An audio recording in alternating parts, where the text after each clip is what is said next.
caminas por el mundo.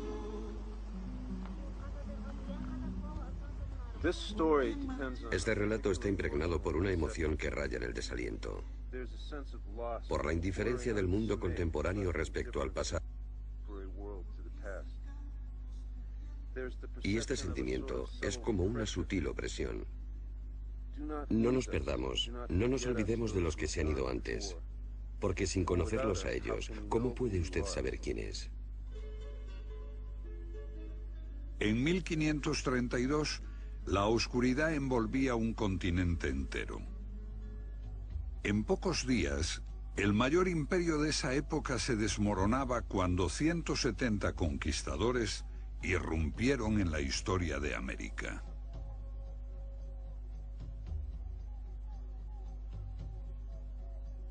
El sorprendente colapso del Imperio Inca es una crónica de terror, pero su final había sido anunciado por las profecías.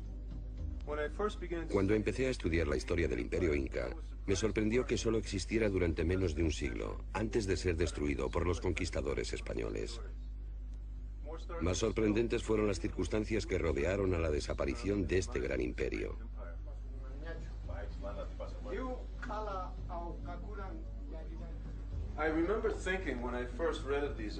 Cuando leí por primera vez lo que había pasado, pensé, ¿cómo puede ocurrir?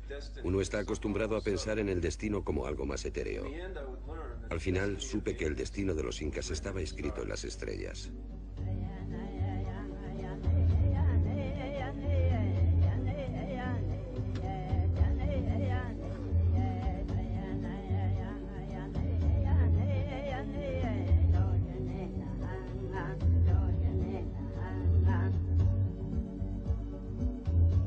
Durante el día, en las tierras altas de Perú y Bolivia vibraba una canción incontrolable.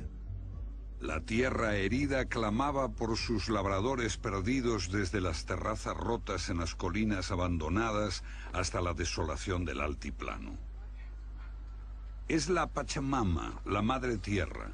De los 7 millones de sus hijos que fueron testigos de la llegada de los españoles, 6 millones murieron después de la conquista. Los supervivientes que sufrieron durante siglos la degradación del cataclismo no lo han olvidado.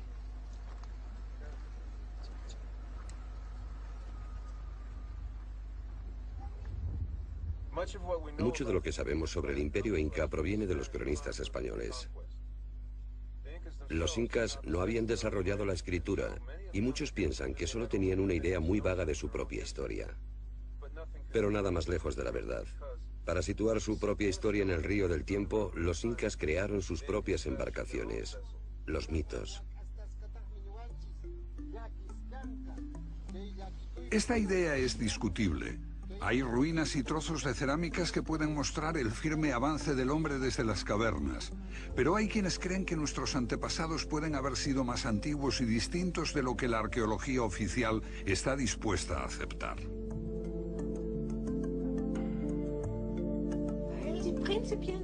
Durante un centenar de años, todos los estudiosos consideraron que nuestros antepasados eran los chimpancés. Cuando Darwin llegó con su maravillosa evolución, cometieron el error de pensar: déjenme amarrar mi pequeña barca detrás de este gran barco. Y así navegamos. Pero la teoría de la evolución está pensada solo para organismos, y nuestros antepasados no eran amebas. Hace 10 años, Herta von Degen escribió un libro demostrando que nuestros antepasados poseían sorprendentes conocimientos sobre astronomía, ocultos y codificados en sus mitos, un conocimiento hasta ahora ignorado. Lo que está en cuestión aquí es toda la historia de la civilización. Puede que no haya ido en línea recta desde los estúpidos hombres de las cavernas hasta nosotros, los listos, con nuestra bomba de hidrógeno y dentífricos a rayas. John West aplicó la geología, la astronomía y los mitos para descubrir que la esfinge de Gizeh debe de tener algunos miles de años más de lo que creen los egiptólogos. Entre muchos estudiosos existe la convicción de que el pasado distante es mucho más interesante de lo que parece. y que la gente tenía entonces conocimientos más avanzados de lo que creíamos hasta hace poco. Un aspecto al que dedicaron sus esfuerzos fue el estudio del cielo. Y actualmente disponemos de una gran capacidad para recuperar esta información, incrementada con las posibilidades que nos ofrecen los ordenadores digitales. Bill Sullivan detecta en los mitos una precisión de conocimientos tan sofisticados como los monumentos de piedra de los incas. Sorprendentes conocimientos de astronomía, impresionantes profecías, las claves para responder al misterio de por qué un imperio poderoso cayó en manos de un puñado de conquistadores. 5 años antes, el último inca auténtico había profetizado la pérdida del imperio cuando agonizaba. ¿Fue esta la causa de la resignación de los incas ante los conquistadores españoles? Los enigmas de los Andes. Vayamos a la búsqueda de sus secretos. Algunos los conocemos gracias a esta anciana alemana y a las desiertas planicies que ella preservó para la posteridad. Aquí está en sus últimos días la difunta María Raige y la maravilla que es Nazca.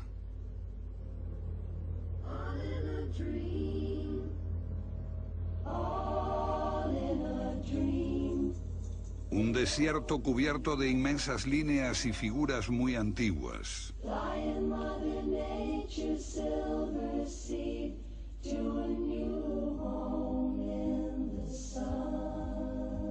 Su significado es confuso, pero debe de tener relación con la astronomía. Este es un testimonio de una visión mágica del mundo, el cosmos y sus poderes. Estas imágenes permanecieron mudas y desconocidas durante siglos porque en la Tierra son virtualmente invisibles, solo se captan desde el aire.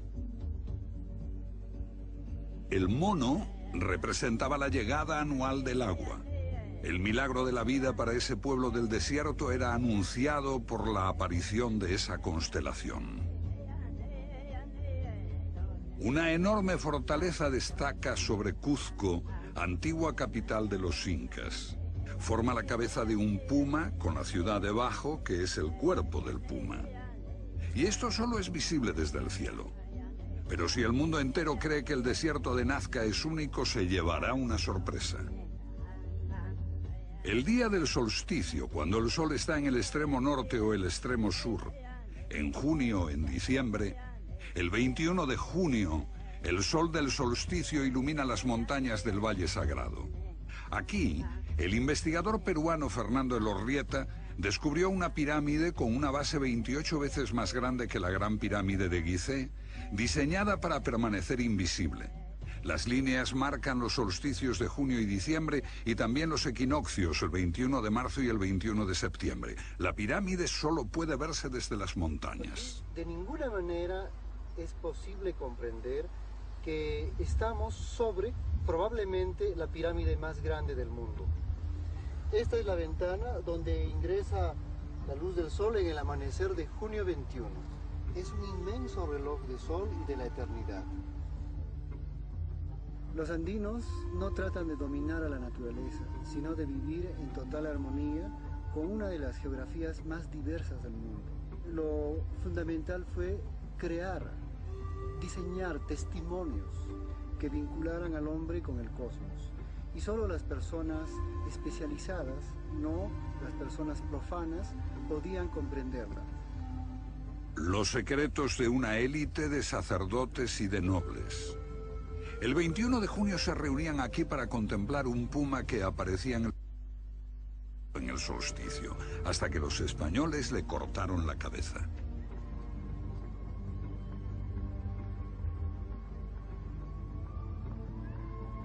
El día del solsticio, el 21 de junio, solo ese día, cuando el sol salía, formaba la cara de un puma. En el solsticio de diciembre lo cortaba exactamente por la mitad. Indicadores del tiempo, un dominio vital para la supervivencia en los agrestes valles de los Andes. Durante mucho tiempo, los Andes solo podían mantener a escasos grupos de cazadores.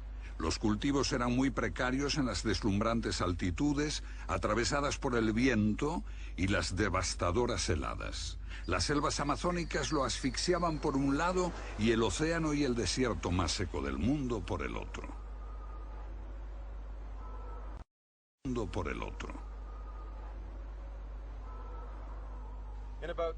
Cerca del 200 a.C., un impulso creativo de gran pujanza revolucionó la vida en esta región. En todas las áreas andinas se desarrollaron sistemas de terrazas y riego para los cultivos. En un lugar tan inhóspito como los Andes, la agricultura exige a la comunidad enormes esfuerzos coordinados. Se requiere voluntad de colaborar más que de odiar. En ninguna parte eran tan claras las obligaciones de los vivos con los muertos. Hasta hoy, las familias de los Andes se reúnen en torno a los sepulcros en el Día de los Muertos para agasajar a sus difuntos con comida, bebida y conversación. El respeto entre la gente, entre vivos y muertos, y entre el hombre y la naturaleza, era la ley básica del campesinado andino. Se las había dado un dios creador con forma humana, Viracocha. Su imagen permanece aquí, en esta montaña. La tradición sitúa su llegada aquí, en el lago Titicaca. Hace mucho tiempo, Viracocha salió de este lugar para crear la tierra, el sol, la luna, las estrellas. Según el mito, Viracocha creó a todas las tribus de los Andes y les enseñó a vivir en armonía. Este mito es el principal documento de la civilización andina.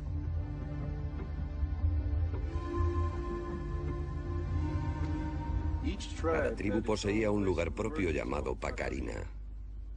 Podía ser una fuente, una caverna o una colina, de la cual habían emergido los ancestros de cada tribu, llegados desde el lago Titicaca y enviados por el dios Viracocha para poblar los Andes. La Pacarina era como el título de propiedad de una tribu. Demarcaba el derecho de posesión de las tierras tribales desde tiempos inmemoriales. Lo genial de este sistema era que la Pacarina significaba el lugar del amanecer. Del mismo modo que cada estrella tenía un lugar fijo en el firmamento en relación con las otras, cada tribu tenía su propio territorio bien fijado y podía vivir en armonía con todas las otras tribus. En cierto sentido, una Pacarina es literalmente un portal a las estrellas.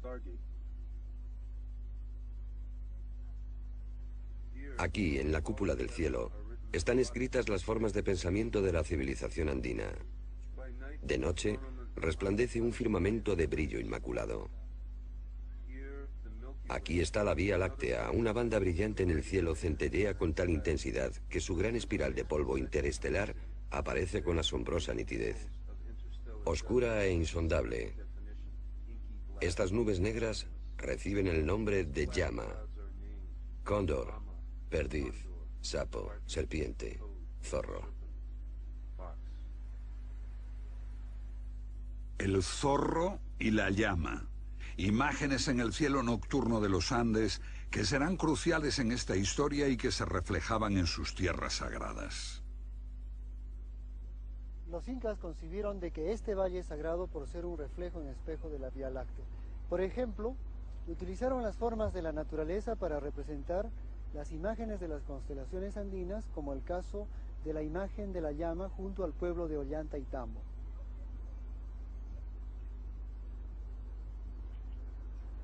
Al igual que los antiguos egipcios, que veían al Nilo como una vía láctea terrestre y construyeron sus pirámides como un reflejo de Orión, la constelación del dios Osiris, también los incas veían a su valle sagrado como un reflejo de la Vía Láctea y utilizaban la naturaleza para configurar constelaciones. Por ejemplo, Hampatu, el sapo.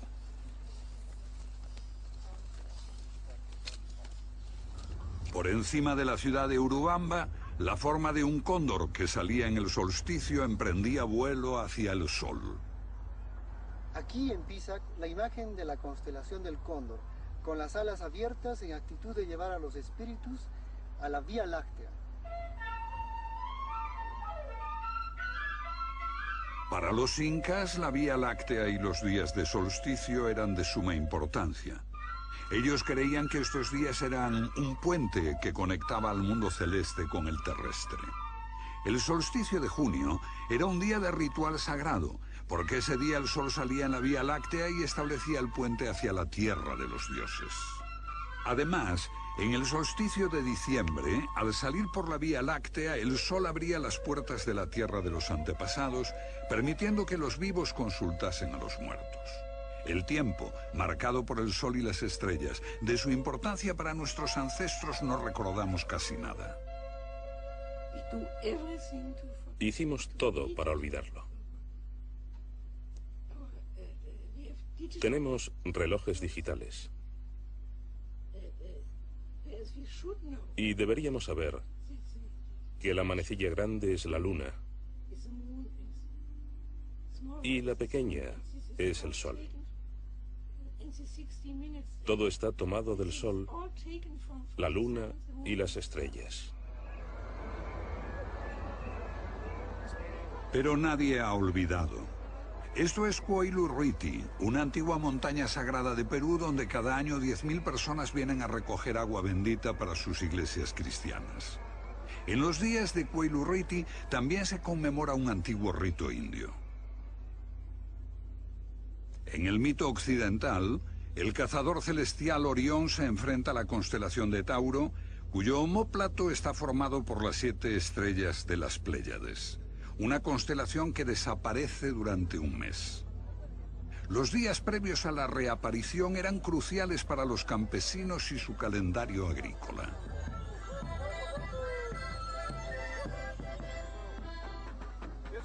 Es el 7 de junio y esta gente viene a celebrar la salida de las Pléyades. Pero la fecha varía a lo largo de extensos periodos de tiempo y es un factor de crucial importancia en este relato. Porque nos lleva a otra época lejana, cuando los pueblos de los Andes experimentaban un Pachacuti, el fin de un mundo.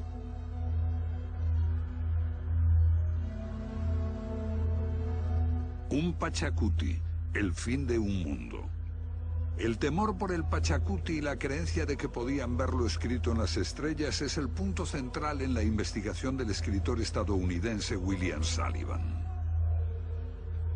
La llegada de los españoles constituye un Pachacuti para los incas y los Andes, el fin de su mundo.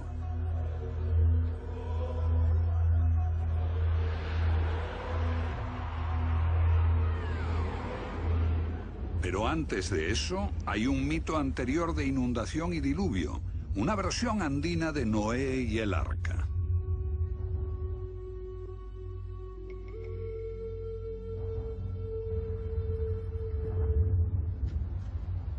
En este mito, la llama dice al pastor que lleve a los animales hasta la cima del monte Vilcacotto, señalando a las Pléyades que se elevan sobre la montaña. Advierte al pastor que en un mes se producirá la inundación. Y mientras suben las aguas, la cima del monte se llena de animales. Ese zorro resbala y se moja la cola, por eso la cola del zorro es negra. En el mito, las enormes montañas como el Vilcacotto simbolizan el solsticio de invierno. Y así sabemos que buscamos justamente lo que dice la llama, la época en que las Pléyades se alzaban exactamente un mes antes del solsticio del 21 de junio.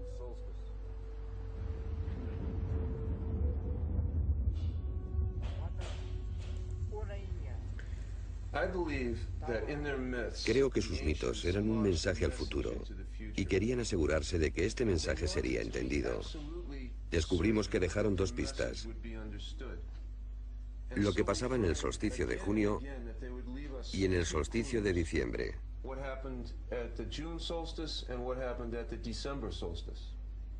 Ahora el ordenador nos muestra los cielos en el pasado. Lo que buscamos es el tiempo en que las Pléyades reaparecieron al amanecer, exactamente un mes antes del solsticio de junio. Esto es lo que ocurrió en ese solsticio, las Pléyades asomando justo antes del amanecer del año 650 después de Cristo. Y esto es lo que pasó en el solsticio de diciembre. Aquí está la llama, seguida por el zorro, y al amanecer la cola del zorro está por debajo del horizonte. Así sabemos por qué la cola del zorro es negra, porque este hecho ocurrió en el 650 después de Cristo y el mito señala que ese año fue la era de la inundación.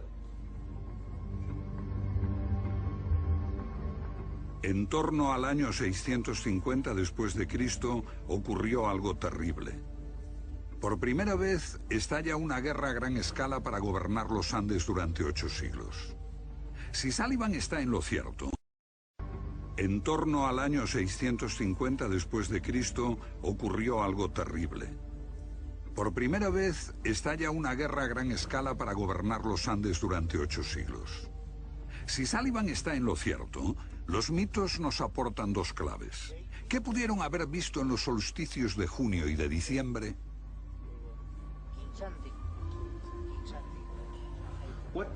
¿Qué terrible acontecimiento hizo que los astrónomos andinos se fijasen en el cielo? La clave está en la gran importancia de la Vía Láctea como un camino hacia el mundo de los muertos y los dioses. Y esto es lo que pasó. En el solsticio de junio del 650 después de Cristo, la Vía Láctea no estaba ya en el horizonte cuando salía el sol. Eso significaba que las puertas a la tierra de los dioses se habían cerrado. Los mitos dicen que Viracocha, lleno de pena, abandonó este mundo. Y de hecho, los agricultores recuerdan el inicio de una gran guerra, un cataclismo que destruía el equilibrio que el dios había construido. Lo que los chamanes andinos vieron fue un Pachacuti, un fin del mundo. Así, el puente hacia los dioses desaparecía para siempre. Mientras tanto, los Andes se convertían en víctimas de un estado altivo y brutal. Los gobernantes militares de Huari impusieron duros tributos y trabajos forzados. Los que se resistían eran eliminados en rituales sangrientos.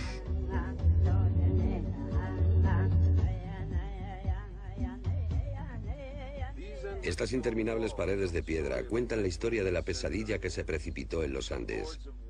Los señores de Huari obligaron a los campesinos de esta región a que las construyeran.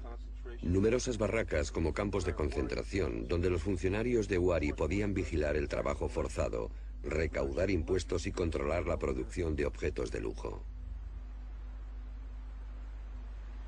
Las tierras altas andinas implosionaron, tribu contra tribu, valle contra valle. Surgió una nueva élite, los guerreros, cuyo objetivo era someter a los campesinos y perpetuar la guerra a sus expensas. Los campesinos se consideraban descendientes de las estrellas. Los guerreros se comparaban con los planetas, libres para vagar entre las estrellas. Los estudiosos afirman que los pueblos andinos no conocían los planetas, pero en este cielo cristalino parece difícil pasarlos por alto. Un cronista hizo una lista con todos sus nombres, y tenían un sorprendente parecido con los dioses planetarios de Grecia y Roma. Chasca Colior, la bella mujer de pelo rizado, era Venus. Aucha, el dios del tiempo, la justicia y la recompensa, era Saturno. El dios de la guerra, Acayoch, era Marte. Huatahuililla, el mensajero, era Hermes o Mercurio. Y Pirúa, de donde puede venir el nombre de Perú, era el rey, el dios supremo, Júpiter. En este periodo, Viracocha, el dios que se había marchado, también fue visto bajo otro aspecto. Estos son restos de un templo inca dedicado al dios supremo Viracocha. Los españoles creyeron que esta era una palabra inca que significaba lejos desde el mar. Pero los incas se rieron porque la palabra viene de una región totalmente distinta y de una lengua que se hablaba en el lago Titicaca, donde se originaron los dioses. Y allí significa plano inclinado del mar celestial, pero ¿inclinado en relación a qué? Lo que se indica es la trayectoria descrita por el ecuador del Sol respecto al plano del ecuador terrestre. Y la posesión de este conocimiento era la clave para entender la precesión y el movimiento de las estrellas. El fenómeno astronómico de la precesión era el gran misterio que fascinaba a nuestros antepasados y no es difícil explicar. ¿Lo recuerda?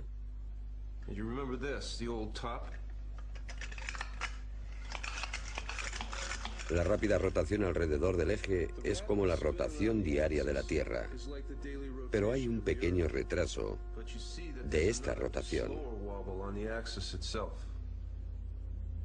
Un giro excéntrico del eje se produce cada 26.000 años. Desde la Tierra parece que las constelaciones viajasen a través de las épocas.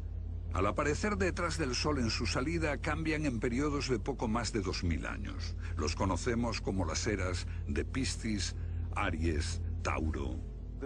El zodíaco, tal como lo concebimos, tiene 12 constelaciones. ¿Compartían los incas este concepto? Los campesinos indígenas me han dicho que sí. Tenían un sistema de 12 casas en el cielo. Y allí hay restos de 12 templos, dedicados a cada uno de los 12 linajes reales incas.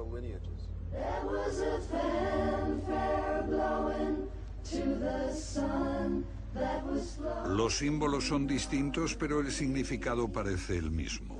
El dios Viracocha se convierte en el regidor de este eterno movimiento y se identifica con Saturno, como ocurre en el mito griego con Van Di, el dios creador de China, dioses que distribuyen el tiempo y la precesión.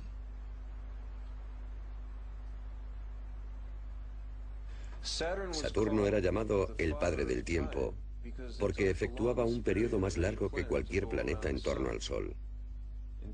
Y los antiguos utilizaban a Saturno para rastrear el inmenso trayecto del tiempo procesional a través de sus conjunciones con el planeta Júpiter. Para medir esa distancia de 26.000 años existía este atajo. Saturno y Júpiter se unen cada 20 años. Cada conjunción ocurre a una tercera parte de su paso a través del zodíaco, pasando ligeramente por su anterior ubicación. Después de 40 conjunciones, unos 800 años, vuelven a su lugar de partida. Un atajo a la precesión desconocido por nosotros durante mucho tiempo. Pero los pueblos andinos lo sabían muy bien. Aquí, en este templo, los sacerdotes ejecutaban 40 danzas. Los incas contaban las tribus por unidades de 40. El número sagrado 40. La clave para calcular la precesión de los equinoccios y el símbolo del eterno retorno aparece en el ritual.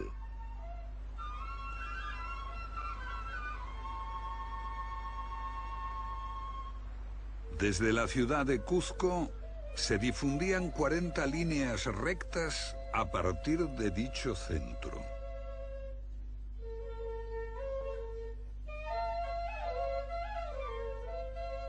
Aquí surgió un nuevo poder en los Andes, los incas, durante un momento breve, brillante en el tiempo. Su aparición queda oculta en los mitos. Los narradores dicen aún que el dios Viracocha bendijo a sus antepasados al dejar este mundo y dio su apoyo a los incas para asegurar sus derechos en este mundo. Bill Sullivan cree que también este mito tiene otro significado. Los incas asimilaban su mítico antepasado, Manco Cápac, al planeta Júpiter. Y el mito señalaba una conjunción de Saturno y Júpiter que anuncia al mundo entero cómo los incas, con la bendición de Viracocha, habían llegado para gobernar en los Andes. Una forma de legitimar su derecho al poder. Pero por alguna razón los incas van más allá.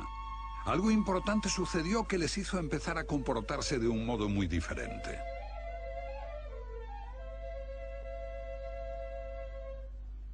Según una tradición, el imperio inca nació bajo la sombra de una profecía.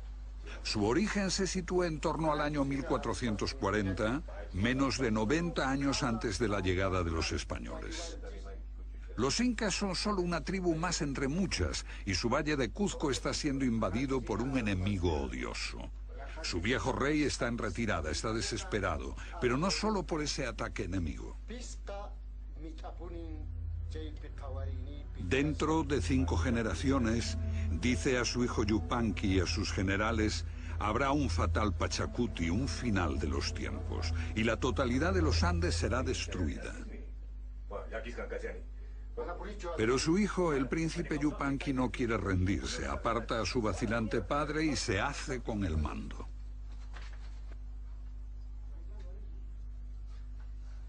Al contrario que su padre, Yupanqui no estaba dispuesto a aceptar la derrota. Propuso algo diferente, una visión revolucionaria, crear un imperio del sol. Esto suponía embarcarse en una misión sagrada, salvar de la extinción a la civilización andina.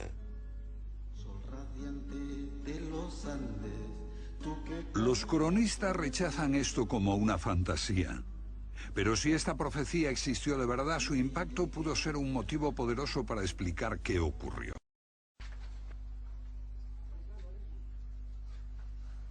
Al contrario que su padre, Yupanqui no estaba dispuesto a aceptar la derrota. Propuso algo diferente, una visión revolucionaria, crear un imperio del sol. Esto suponía embarcarse en una misión sagrada, salvar de la extinción a la civilización andina. Los cronistas rechazan esto como una fantasía.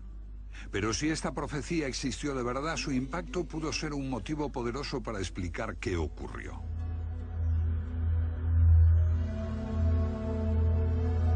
El príncipe Yupanqui asume un nuevo y significativo nombre: Inca Pachacuti, el que derriba el mundo. Parece arrastrado por un extraño sentimiento de urgencia. Partiendo del estrecho valle de Cuzco, él y sus 4 sucesores inician un curso de expansión. En una de las más inaccesibles regiones de la Tierra, conquistan un imperio de una extensión similar a la existente entre Canadá y el Caribe, o desde Islandia al Sáhara, en un breve periodo de solo 80 años. Abolieron horrores tales como el canibalismo y la explotación de los campesinos por la clase guerrera, y restauraron la paz después de 8 siglos de continuas luchas. Así se impusieron sobre los otros. Llamaron a su reino el Imperio del Sol. El Inca Pachacuti no pudo recuperar la antigua paz de Viracocha. Favorecer a los campesinos oprimidos podía crear conflictos con los guerreros.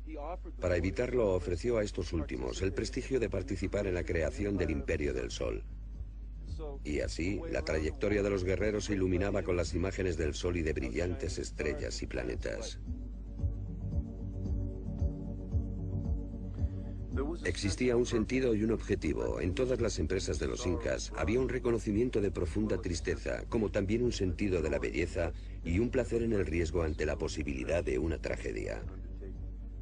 Si había que luchar en muchas batallas, había que superar muchos obstáculos, pero por encima de todo, había un extraño y poderoso carisma que defendía a los pueblos andinos que tenían su centro en el Cuzco.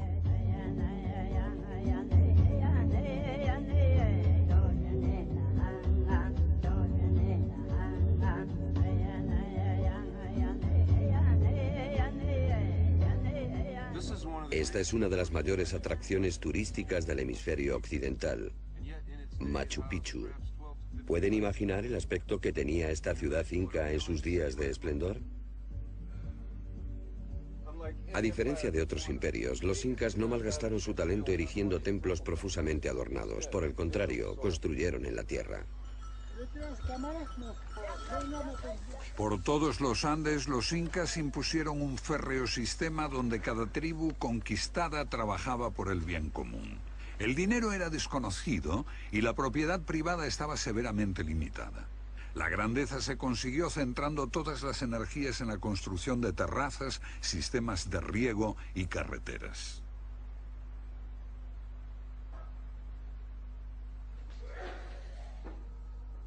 Aquí, para provecho de los viajeros, los incas construyeron un refrigerador natural.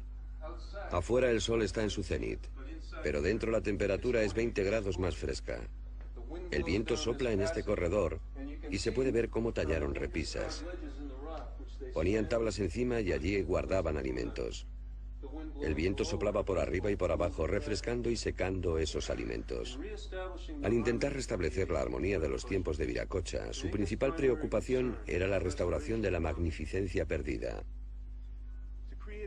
Para crear un imperio que no conociese el hambre, construyeron almacenes de alimentos en todas partes. La comida se podía transportar a cualquier lugar del imperio en pocos días para alimentar a la gente hambrienta. Almacenes como este, colocados en lo alto sobre estos riscos donde se guarda maíz que el viento de este valle mantiene seco y evita que se pudra.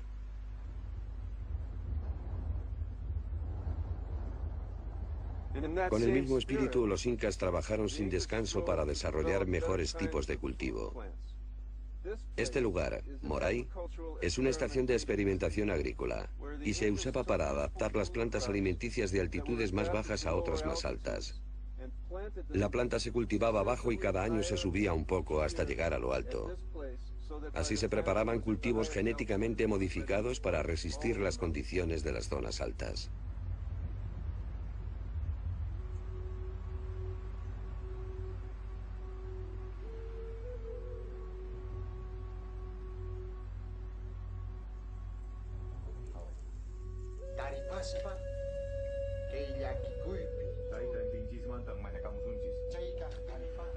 ¿Qué impulsaba a los incas? ¿Qué hizo que Pachacuti y su padre mirasen al cielo? Los incas han sido acusados de glorificar y manipular su propia historia. Veamos el testimonio de un grupo completamente distinto. Las tribus conquistadas de Huarochiri. Según sus leyendas, hay una llama en el cielo que baja de la Vía Láctea y bebe todo el agua del mar cada noche. De lo contrario, el mundo se destruiría. Y miren esto. Esto es lo que veían Pachacuti y su padre.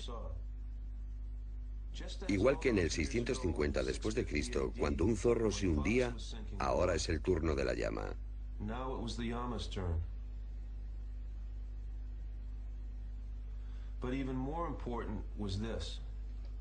Pero aún más importante es esto que veían los sacerdotes astrónomos. La trayectoria del Sol a punto de separarse de la Vía Láctea. Este sería el puente que llevaba a la tierra de los antepasados, lavados en las riadas del tiempo. ¿Era esta la profecía? ¿Que el muerto ya no volvería más para instruir a los vivos? ¿Fue esta la terrible debilidad de los incas, la certeza de que una catástrofe cósmica llegaría de los cielos? Pachacuti no podía permanecer impasible mientras su tradición sagrada corría peligro. Si era cierto que los hechos en el cielo influían en la tierra, ¿era posible lo contrario? ¿Podían las acciones humanas alterar el curso de las estrellas? Yo creo que era así como Pachacuti concebía la guerra.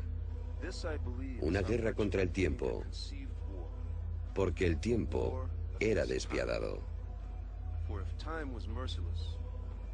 Y por eso había que detenerlo. Yo no conocería esta historia si no hubiese dado con la crónica española del sacerdote Martín de Murúa, uno de los pocos conquistadores que vio los hechos desde la perspectiva de los indios. En esta crónica, Sullivan encuentra más evidencias que avalan su postura. Martín de Murúa registró una leyenda del comienzo del reinado del Inca Pachacuti. En ella, un anciano con barba provoca grandes lluvias que amenazan con ahogar a Cuzco, haciendo sonar la sagrada caracola. El Inca Pachacuti va a buscarlo. Todo esto puede reflejar un acontecimiento histórico. Fuertes lluvias amenazaban la capital del Cuzco. Pero el mito menciona también un acontecimiento astronómico. Se trata de la conjunción de los planetas Júpiter y Saturno. La verdadera alarma para los incas era que esta conjunción de planetas tuviese lugar en el mismo punto que en el 650 después de Cristo.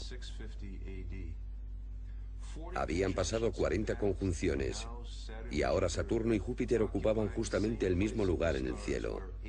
La misma conjunción que 8 siglos antes había anunciado el colapso inminente del mundo anterior. Como todo andino, Pachacuti creía que las señales del cielo anunciaban lo que pasaría en la Tierra. Pero si cambiaban los hechos en la Tierra, ¿se podría alterar el curso de las estrellas? Por ejemplo, Si él podía impedir que el mundo cayese en el caos y en el derramamiento de sangre y restauraba el orden de Viracocha en la tierra, ¿podrían los cielos evitar sus fatales conjunciones? ¿Se podía eludir el destino? Martín de Murúa cuenta que así lo hizo emprendiendo una reforma religiosa. Pachacuti transformó la ciudad de Cuzco en el ombligo de la tierra, con el sol como centro de la religión. El Coricancha, el templo del sol de Pachacuti, estaba revestido en oro. Y de aquí salían 40 rayos llamados seques, que señalaban al horizonte. Junto a estas líneas hay santuarios naturales.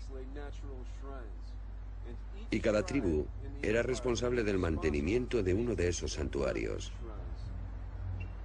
Y así, como si fuera una telaraña gigante, todos los pueblos tribales de los Andes, los descendientes de las estrellas, estaban ligados con el sol que ocupaba el centro.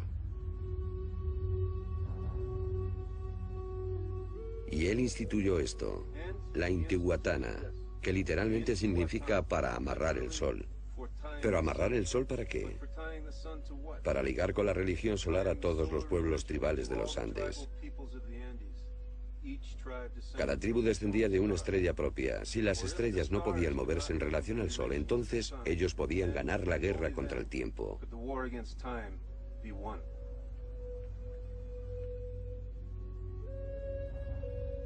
Y Pachacuti se convirtió en responsable del mantenimiento de uno de esos santuarios.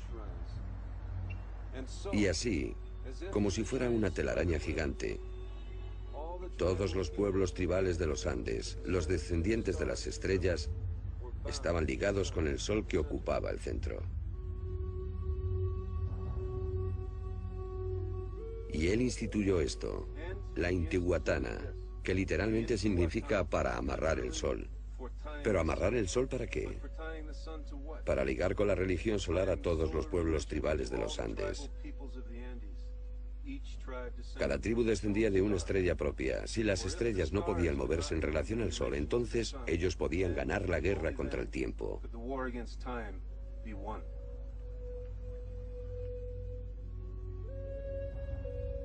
Y Pachacuti se convirtió en soberano de todos.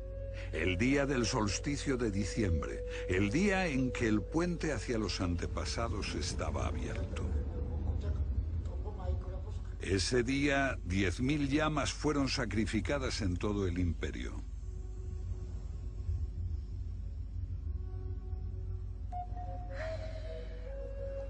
Su sangre fue bendecida y colocada en pequeños cuencos de cerámica. Los mensajeros llevaron los cuencos a todo el imperio para arrojarlos en la cima de cada colina o montaña.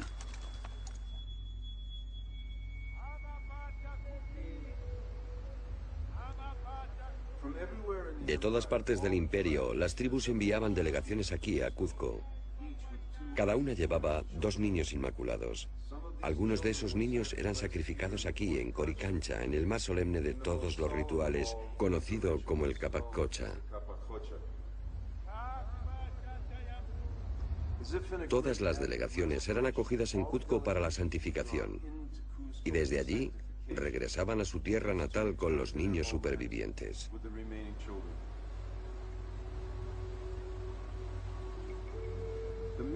El significado del Capac Cocha había sido un enigma desde el principio. Yo creo que su secreto está en el significado de la misma palabra. Capac era el rey sacerdote y astrónomo, y Cucha significa súplica, la súplica del rey, porque era gracias a esta súplica del Inca que los niños sacrificados viajaban a las estrellas.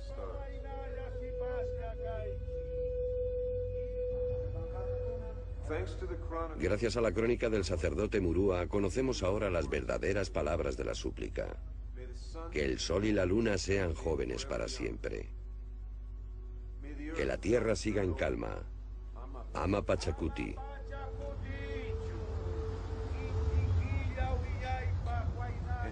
Y que haya paz. Pero con todo un imperio bajo control y en paz, ¿dónde estaba la guerra? Creo que existía solo una guerra para los incas, la guerra contra el tiempo. A lo largo de las sendas que partían de la sagrada Cuzco, atravesando montañas y hondonadas en continuas líneas rectas, los niños acudían al sacrificio.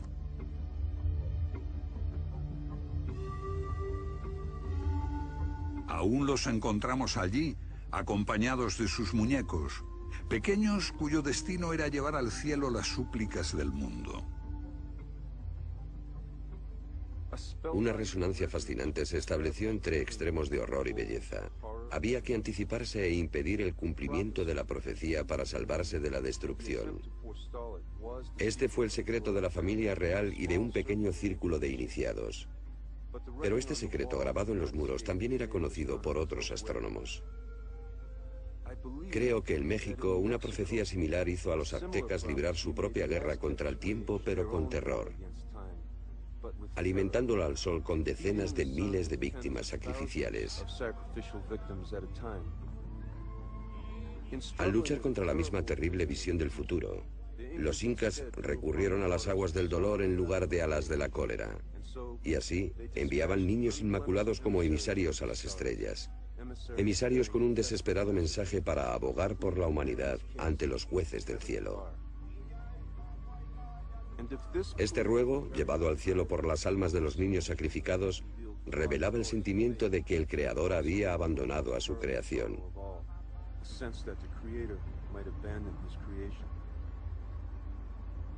Esto, creo, fue la estrategia desesperada que los incas aplicaron para evitar el fin del mundo. Pero si quieren hacer reír a Dios, cuéntenle sus planes.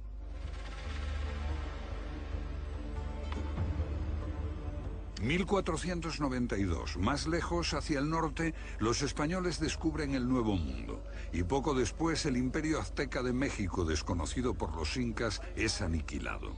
Solo unas décadas después de que el gran Inca Pachacuti fundase el Imperio Inca, el más grande de su tiempo.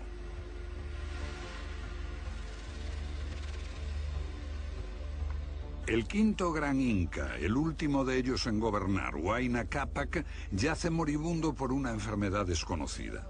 Es el flagelo de la viruela que los europeos trajeron al Nuevo Mundo y ahora les precede. La historia dice que sus últimas palabras fueron estas: entonces voy a ser el último, la guerra está perdida. Creo que lo que realmente le conmovió fue lo mismo que el Inca Pachacuti había visto y temido: el camino del sol, partiendo de la Vía Láctea, y la creencia de que la entrada en la tierra de los muertos, en el mundo de los antepasados, estaba cerrada. Y este hecho se acentuaba por una única conjunción de los 5 planetas visibles, un hecho registrado hasta en China. Venus y Mercurio se unían con Júpiter y Saturno, y con Marte, el planeta rojo de la guerra. Los otros 4 no se detendrían, pero Marte se quedaría rezagado en el cielo y contemplaría la destrucción inminente.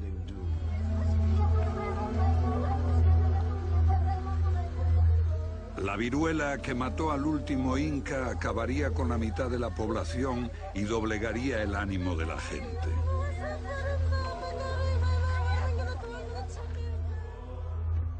La aparición del fenómeno que hoy conocemos como la corriente del Niño azota el país y destruye las tierras costeras. Estalla una guerra civil entre los aspirantes a reinar, destruyendo la confianza de la gente en un liderazgo justo. Solo entonces llegaron los conquistadores españoles.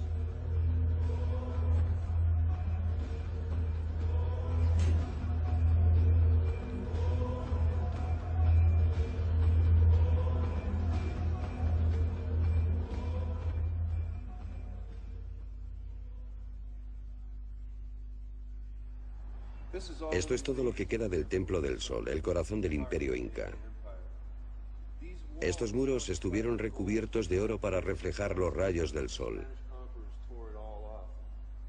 Los conquistadores españoles lo arrancaron, y sus restos yacen ahora empequeñecidos por el monasterio dominico que se construyó encima.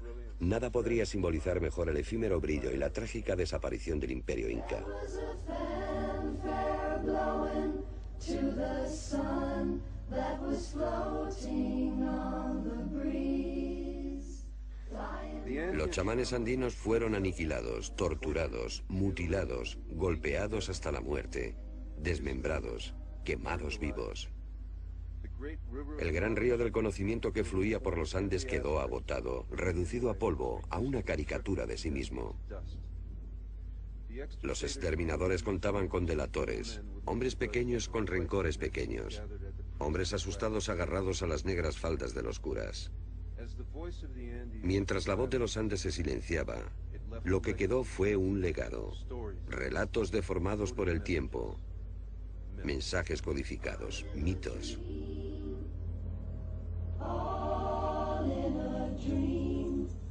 Los incas se esforzaron en crear paz y justicia, para unir a las tribus guerreras, para crear magnificencia y belleza. Construyeron un sistema de carreteras de una distancia parecida a la que hay entre La Habana y la bahía de Hudson. Cubrieron los Andes con terrazas e irrigaron los campos. Unos logros no igualados por China o Roma, o por cualquier otro imperio. Porque los incas hicieron esto en menos de un siglo, en una tremenda explosión de energía. ¿Por qué? Es posible que ahora lo sepamos.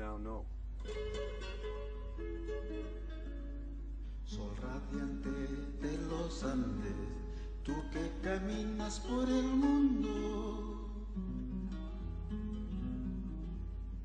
¿por qué marchitas florecillas sin que lleguen a dar fruto? ¿Por qué secan los puquiales sin que beba el caminante?